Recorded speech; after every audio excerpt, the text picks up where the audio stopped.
आज के इस वीडियो में आप सभी का हार्दिक स्वागत है। आज के इस वीडियो में हम साइट मैप्स के बारे में जानेंगे। साइट मैप एक XML फाइल होती है जिसमें आपकी वेबसाइट के सभी लिंक स्टोर होते हैं। साइट मैप्स के जरिए गूगल या जैसे सभी सर्च इंजन जो हैं वो आपकी वेबसाइट के सभी लिंक्स तक पहुंच पाते हैं। सामान्यतया सर्च इंजनों को आपकी वेबसाइट के लिंकों में पहुंचने के लिए एक लिंक से दूसरे लिंक की यात्रा करनी होती है। वो एक लिंक पे जाते हैं, वहाँ उन्हें उस पेज पर कई और लिंक मिलते हैं, फिर उन लिंकों के अंदर वो जाते हैं। इस तरह से वो धीरे धीरे खोजते हुए अन्य लिंकों तक पहुँचते हैं। लेकिन साइट मैप से होता ये है कि उन्हें लिंक खोजने में आसानी हो जाती है, सरलता हो जाती है। ई-पेपर CMS में साइट मैप स्वचालित रूप से जनरेट होते हैं। आइए देखते हैं कि हम इनकी सेटिंग कैसे बदल सकते हैं और इनका प्रयोग कैसे किया जा सकता है। तो सबसे पहले ये डैशबोर्ड आप देख सकते हैं। यहाँ हम चलते हैं सिस्टम में और यहाँ चलते हैं साइट मैप पे। यहाँ आप देख सकते हैं कि हमारे पास पेजेस करके एक साइट मैप है कि ई-पेपर एडिशन का, ई-पेपर मैप का है। तो यहाँ पर क्या है, अगर हम पेजेस वाली XML फाइल पर क्लिक करते हैं तो आप देख सकते हैं कि यहाँ पर एक पेज डला हुआ है start your own e-paper website करके, और इसमें चेंज फ्रीक्वेंसी ऑलवेज और प्रायोरिटी 1 डली हुई है। ठीक है।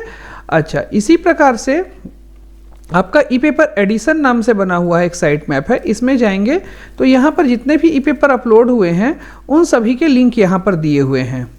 ठीक।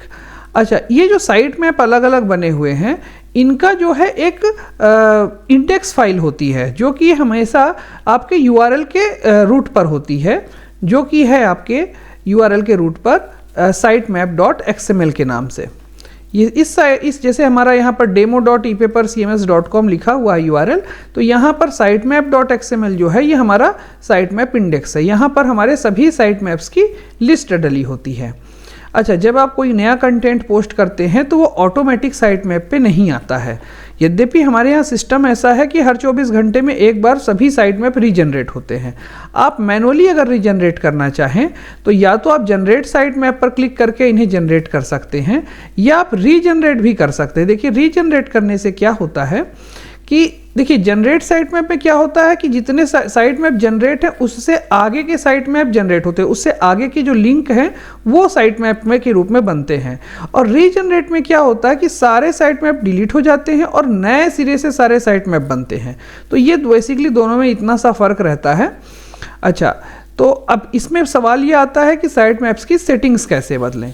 तो यहाँ पर सिस्टम से हम सेटिंग्स में जाएंगे, यहाँ पर चलते हैं साइट मैप पर। अब यहाँ देखिए कोर साइट मैप दिया हुआ, इसमें होम पेज की फ्रीक्वेंसी, होम पेज की प्रायोरिटी, पेज की फ्रीक्वेंसी, पेज की प्रायोरिटी दिया है।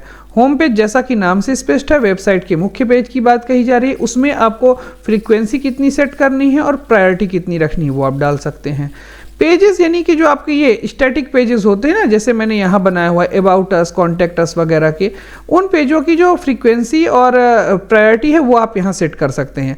यदि आप डिसेबल में क्लिक करेंगे तो ये साइट मैप डिसेबल भी हो जाएगा, यानी फिर ये जनरेट नहीं होगा।